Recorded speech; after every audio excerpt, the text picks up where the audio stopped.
What we know, beyond a reasonable doubt, is that you strangled your wife, you murdered her, and then you staged her naked body in the bathtub, shot her through the mouth. You find the defendant Brad Justin Lunsford guilty of voluntary manslaughter. Badges betrayed without remorse. Courtrooms across history have exposed ex-officers who killed or kidnapped and delivered punishments as severe as their crimes. From Daniel Howard's bathtub attack to Anthony Shea's deadly shot, justice struck back with unforgiving force. Let's begin. There's no evidence that he worked as a detective, no evidence that he had any sort of homicide training, no evidence of the knowledge of staging a scene. In the courtroom, the judge looked directly at a former Idaho State Police trooper and said, "You are a remorseless killer." Moments later, Daniel Howard's fate was sealed. No parole, no second chances. He will die in prison. On February 2nd, 2021, the peaceful community of Kootenai County, Idaho was stunned when former state police trooper Daniel Howard was accused of killing his wife, Kendi. The shock came not only from the crime itself, but from the fact that a man once trusted to uphold the law was now at the center of a murder case. When Kendi's death was first reported, Daniel claimed she had taken her life. He appeared distraught, trying to convince others of his grief. But investigators quickly noticed inconsistencies and doubts began to grow. Detectives quickly realized that things didn't add up. During the trial, prosecutors revealed that Daniel's jealousy and greed had fueled his actions. Behind closed doors, their marriage was crumbling, and Kendi often felt unsafe. Her daughter, Brooke, remembered the fear in her mother's voice the night she called, recounting the moment she woke up to find Daniel standing over her. The truth came out in court. Daniel Howard had tortured and killed his wife. Kendi was found in the bathtub with a gunshot wound to her head, a handgun placed nearby to make it seem like she had pulled the trigger. The bathroom was carefully staged, but the evidence told a different story. The evidence whispered murder. The judge saw through his lies and staged emotions. During sentencing, Judge Lamont Barracks told him directly, Despite your efforts at the time to appear emotional and sad and distraught, it's clear to me that you're a remorseless killer. The jury convicted him of second-degree murder and household battery. Jealousy and greed, those were the driving forces behind the crime. Instead of protecting his family, Daniel destroyed it. Before sentencing, the judge said, "It's clear to me that you are a remorseless killer." Then Daniel Howard was sentenced to life in prison without the possibility of parole. However, he showed no emotion while the verdict was read. Prosecutor Stanley Mortensen made it clear, no parole. Dan Howard is going to die in prison. Sheriff Bob Norris echoed that sentiment, saying Howard had forfeited his right to live in a civilized society. For Kendi's family, the pain will never fade. Her daughter Brooke said nothing will fill the hole he created, and nothing can fix what he has done. But knowing he can no longer control her name, her memory, or her spirit gives me peace. Daniel Howard once wore a badge meant to stand for honor and duty, but his betrayal of that trust ensured he would never walk free again. A former officer who took a vow to protect ended a life. Our next case takes horrors to another level, where the badge of trust becomes a weapon, this time in Phoenix. He's hurt me before. I'm just afraid to see for my life. How old is your son? He's 29. In a Phoenix courtroom, a grieving mother blamed herself for her son's death, while a former cop begged for mercy, calling the tragedy one that cuts both ways. On October 5th, 2010, a frantic call to Phoenix police changed a family's life forever. Daniel Rodriguez's mother called for help because her son was acting brutally inside their home. 2 officers arrived that day. One of them was Richard Chrisman, a man trusted with the badge and authority of law enforcement. When investigators looked into what happened, they found that Officer Richard Chrisman had escalated the situation instead of calming it. He fatally shot Danny Rodriguez and later claimed self-defense. However, his partner testified that the scene was already under control when Chrisman opened fire. Chrisman was quickly arrested, and the case drew national attention because it hinged on just 2 voices, his and his partner's. They were the only witnesses inside the home that day, and their stories could not have been more different. At trial, Chrisman told the court the scene was difficult to handle. He said Danny wasn't acting normally, that the household pet became restless, and that neither pepper spray nor his stun gun helped bring the situation under control. He said Danny even grabbed a bicycle, ready to smash his head in, leaving him no choice but to fire. Prosecutors, however, told the jury that Chrisman had escalated the situation and gone too far. His partner, Officer Sergio Vergilio, testified that Chrisman was aggressive from the very beginning, even pressing a gun to Danny's head. He said, "I remember thinking, oh my God, he's going to shoot this guy." Chrisman claimed he acted in self-defense, but the court challenged his account, pointing to evidence that clearly identified him as the actual killer. While society gave him the power of the badge, the judge said, he failed to meet that responsibility on this occasion. In 2013, after years of trials and retrials, Chrisman was convicted of assault, and later, the judge said, "The jury's finding of guilt on count 2. However, he remained stone-faced while the verdict was read. He was sentenced to 7 years in prison, with both his assault and manslaughter terms running at the same time. For Danny's family, especially his mother, that punishment felt too light. She had begged the judge for the maximum sentence, saying her only mistake was making that call for help. Tears filled the courtroom as Danny's mother told the judge, "Constant extreme sadness consumes me, where I can't sleep at night. Sometimes I can't stop thinking about that day." Chaos and self-interest overrode duty once more. But our next case explores when an officer uses his badge as a tool of kidnapping.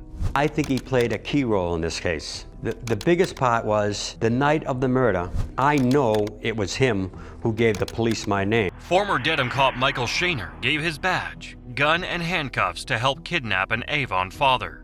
Years later, the law finally caught up, and justice for James Robertson was about to be served. In Dedham, Massachusetts, the community was shocked when a former police officer, Michael Shaner, entered state prison this week. Shaner, once sworn to protect the public, had been convicted in connection with the kidnapping of 37-year-old Robertson from Avon back in 2014. It all began on January 1st, 2014. Robertson had started seeing the ex-girlfriend of a man named James Feeney. Feeney, who was still involved in dealing substances, planned a dangerous scheme. He brought in 2 men, Scott Morrison and Alfred Ricci, to kidnap Robertson. Shockingly, Dedham police officer Michael Shaner helped by giving Feeney his badge, holster, and handcuffs. Morrison and Ricci pretended to be police officers and, along with Shaner, went to Robertson's parents' house. They claimed they needed Robertson for a probation drug test. Instead, he was taken by force, shackled, and beaten. His body was discovered nearly 2 years later in the woods of Upton. Authorities launched a massive investigation, which revealed that the kidnapping was premeditated and involved multiple conspirators. Alongside Morrison and Ricci, Michael played a key role, contributing to Robertson's death and the concealment of his body. Shaner was arrested and tried as an accessory before the fact. In April 2019, a jury convicted him, but his sentence was initially stayed. He was allowed to leave the Norfolk County Superior Court while his appeals were pending. Meanwhile, Feeney was convicted of first-degree murder, aggravated kidnapping, and conspiracy, while Morrison received convictions for manslaughter, kidnapping, and conspiracy. Ricci testified against the others in exchange for a reduced sentence. The motive was rooted in personal revenge and financial gain. Feeney targeted Robertson because of the new relationship with his ex-girlfriend and used Shaner's police resources to make the kidnapping look official. On April 18th, the Massachusetts Supreme Judicial Court upheld Shaner's conviction. He finally entered prison, serving a sentence of 6 to 9 years. However, he didn't show any remorse for the actions he took. District Attorney Michael Morrissey highlighted the suffering this case caused, saying it was a tragedy that affected Robertson's parents, both of whom have since passed away. This case reminded the community that even those sworn to protect can betray that trust. The victim's son said, "A police officer who's supposed to catch the bad guys, not make it possible for them to kidnap and murder an innocent man." From betrayal for money to betrayal for obsession, the law can't stop those sworn to enforce it. Our next case explores a deadly shooting by an officer that rocked an entire neighborhood. Did you see Mr. Hesse do anything with that taser? It was directed at Officer Arbogast's upper body when he was trying to turn the safety off. And what is your response to that? Inside your mind, what are you thinking? I'm thinking he is going to shoot him in the face with a taser. That's the only available target. Former officer Brad Lunsford, convicted of manslaughter in Presley Easy's death, was suddenly released as his defense challenged the jury process. But will justice hold? or could a legal twist change everything? On August 2nd, 2022, 36-year-old Presley C. Easy Jr. was fatally shot by Officer Brad Lunsford at a Chevron gas station, leaving the community shocked. Officers had responded to a report of a shirtless man allegedly stealing beer.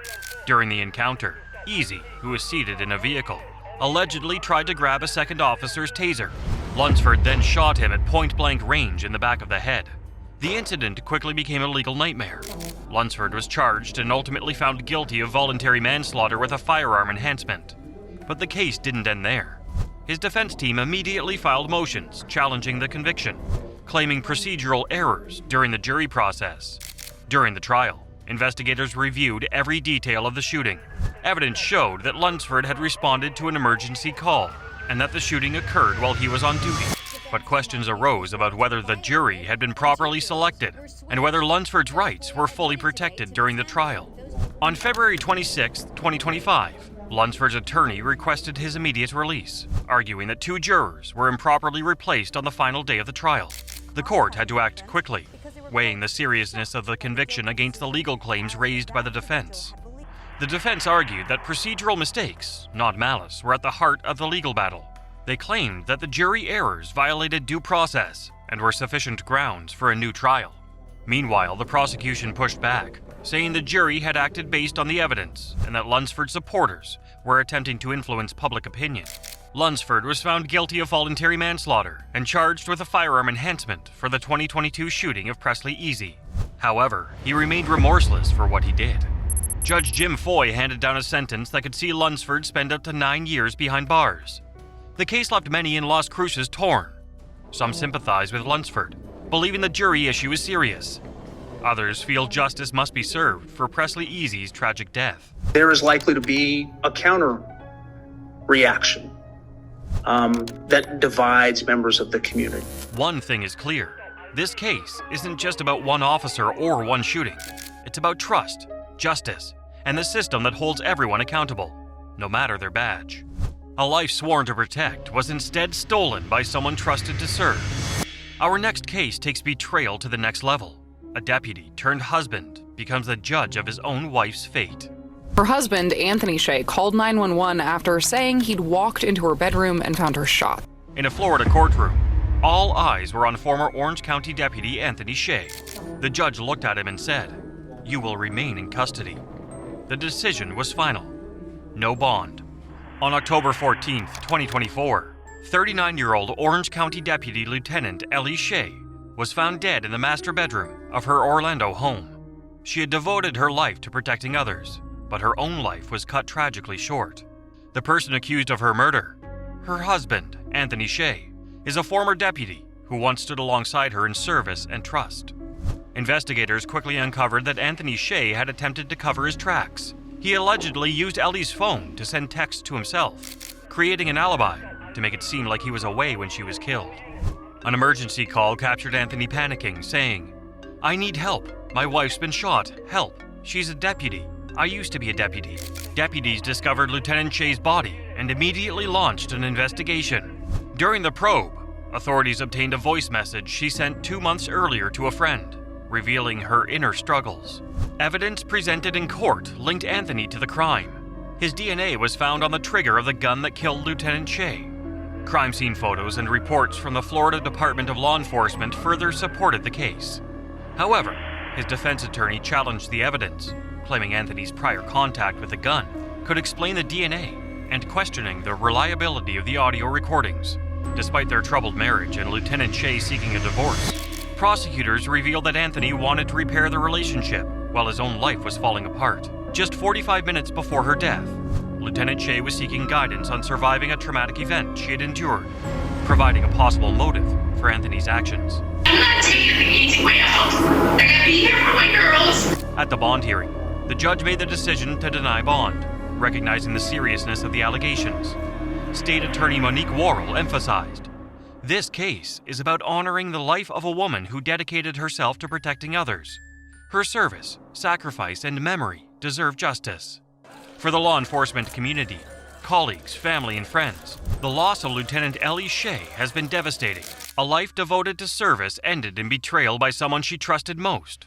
leaving a lasting impact on everyone who knew her. The betrayals by these former officers left scars that will never heal, and their courtroom reactions reveal the shocking and unimaginable nature of their crimes.